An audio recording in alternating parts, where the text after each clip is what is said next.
A romantic comedy between the hero and the devil? Nope, this is just a struggle of a self-inspired author against the world. The Devil is a Part-Timer Season 1 aired at an awkward point in the spring of 2013, between a transition point where harem anime was on the decline, with the popularity being all absorbed by isekai works, and new trends rapidly emerging. The Devil is a Part-Timer stands out in the face of a market filled with Japanese high school students traveling to another world with medieval European culture, becoming OP, and managing a harem. Compared with Japanese high school students, it changed the plot towards a demon, hero, these characters crossing into modern society. This kind of anti-cliche plot, where magical world characters going into the 21st century can be considered a huge hit. Unfortunately, during its broadcast, it met with Attack on Titan, and its popularity was continuously suppressed. It was only after it had ended that discussions started to emerge. As a comedy, its most attractive feature is the clash of cultures and values. In the first few volumes of the novel, daily life begins to be described until some new contradictions occur, and magical power is obtained in order to fight. After the problem is solved, the magic power is used up, and they continue their daily life, basically similar to the template in the anime. The biggest highlight between these story chains is how they fit into our lives.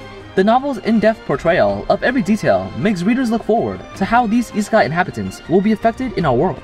My favorite point is still the character design. I don't know when a devil and a hero in a large number of movies as well as TV works have gone from killing each other to falling in love. Typically, this anti-cliche plot has changed back to being cliche because too many have imitated it. The male and female protagonists within The Devil is a Part-Timer are never full of hormones in the first few volumes. The male protagonist character with high IQ and EQ, along with leadership talent, is rarely seen in other isekai works, with no character being a burden. At the end of the anime, the scene where the heroine gave an umbrella to the Demon King in return for what he had done prior is more romantic than other similar anime in my opinion. However, why did such an excellent work suddenly get overthrown to the bottom? From the first 12 volumes with cumulative sales of 20 million novels to then less than 300,000. The reason for all this has to do with one character, female number 2, Sasaki Chiho.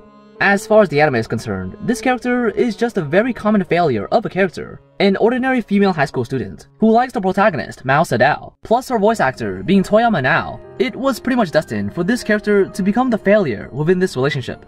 As the only major character who lived in modern times, she has always had a vague sense of alienation from the other characters, and no matter how hard she tries, she can't keep up with the progress of the other characters. She is such a lovely but pathetic character that under the author's deformed obsession had become the real villain, the real devil for this novel and its readers. In the 9th volume of the novel, a passage was opened between the two worlds, and the work officially became an isekai work. This also means that the work's previous themes will have to be completely updated. From describing workplace romantic comedies to hot-blooded isekai battles, these two categories are completely different concepts, and the author obviously doesn't have enough ability to control it. So from the 12th volume onwards, the whole main storyline got out of control, and inexplicably started to focus on Sasaki Chiho. In the original plot setting, she was just a passerby character, and she was only given a position because the artist drew her really cute. I've seen authors strengthen the characters in order to enhance the plot or increase the role of the character for commercialization, but I've never seen the original heroine being kicked out because one of the characters was so adorable and replacing her into this position. In the beginning, it was almost impossible for her to be with a male protagonist because of cultural differences, so the author added a lot of buffs on her, belittling other characters to enhance her. From an ordinary high school girl who knew nothing but archery skills, she had become the object of worship and praised by everyone, with some people even considering her more talented than the previous hero, Emilia. I've done so many character analysis videos. I know how to create a successful anime character, and how to destroy an anime or work with one character. The author violated one of the most taboo rules in character design. Never create a character whose role is almost the same as the protagonist's, but also leads the protagonist in all aspects. Chiho, this character, can be an ordinary person or a god who created everything, but she just can't be an existence superior to Emilia, can't make the heroine look like an inferior substitute. There is such a phenomenon in pseudo-harem anime, where several female characters like the male protagonist at the same time, and he can only choose one of them to get married with. This scenario absolutely can't happen in The Devil is a Part-Timer. It's like a match between several players, and only the one who wins will be rewarded. In pseudo-harem anime, the scores of all characters maintain a balance, and there won't be a situation where one character is particularly ahead, not until the end. Fans are gamblers, taking sides with their favorite characters and guessing who will win in the end. In The Devil is a Part-Timer anime, the scores of Emilia and all the other players combined are 10-0 respectively. Bets are not placed. As such, there is almost no suspense in the ending. Even the anime production team thought that Chiho's love would end in tragedy and made the ending song featuring her, symbolizing that she is still a bystander to the story no matter how long it has passed. The male and female protagonists are independent with self-improving personalities, not needing to rely on others in order to live. With different values, the friendship value between the two has increased wildly, but the romantic value has not changed much in the first season of the anime. It stands to reason that there is no way for them to get together. So later on in the plot, the author added an adopted daughter as the glue for the relationship, allowing both parties to reacquaint themselves. From enemies to friends who understand each other, raising their daughter together and saving each other. Although a bit old-fashioned, it still resonates strongly with the viewers. Two people in love, plus having a child. No matter from which point of view, it's pretty much GG for this game.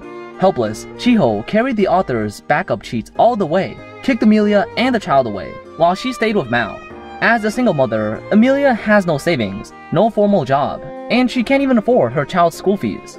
Female number 3, Suzuno, remained in a pure state until the end. As long as she could stay by Mao's side, she didn't need Mao to give her any name or answer, and she continued to have such a relationship until the end. This kind of plot has nothing to do with part-time anymore. How about it directly change to Domestic Girlfriend 2, Isekai Edition?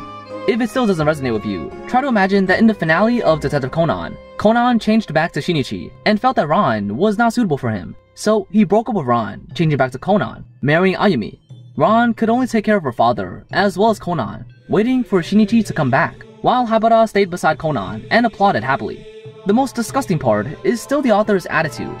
It's okay to go against worldly criticism for the sake of a beloved woman, but please write this into your fiction instead of letting you lead by example in reality. Seeing the decline in sales, he still didn't give up and started to play around with a love triangle. The charm of love triangle works is the jealous battle of wits between the characters, but even in this situation, the author is still partial to Chiho, and all the characters are seriously out of character. The author wants to please both sides.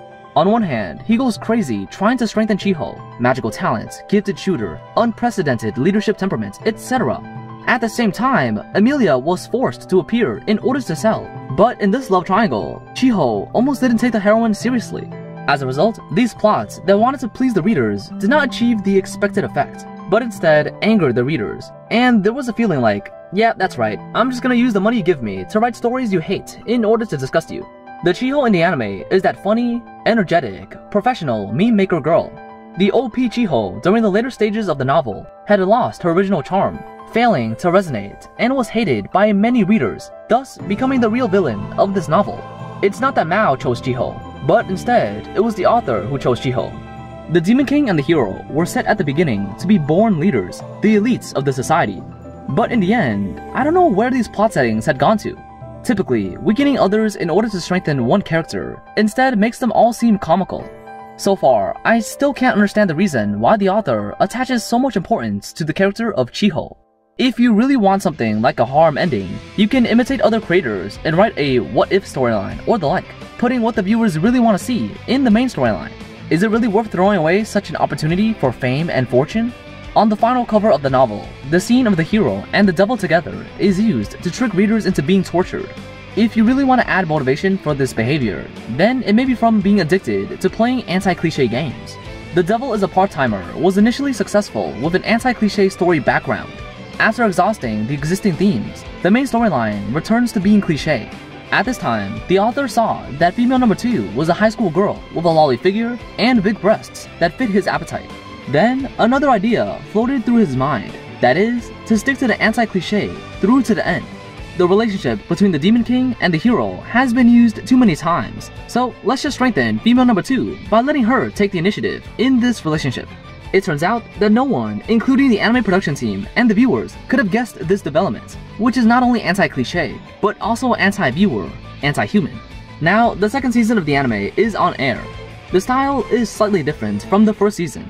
Every character seems to be rejuvenated, and it's more inclined to the illustration style of the novel.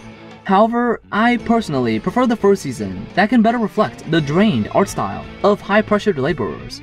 Anime production by isekai specialist company White Fox goes to Studio 3 Hertz.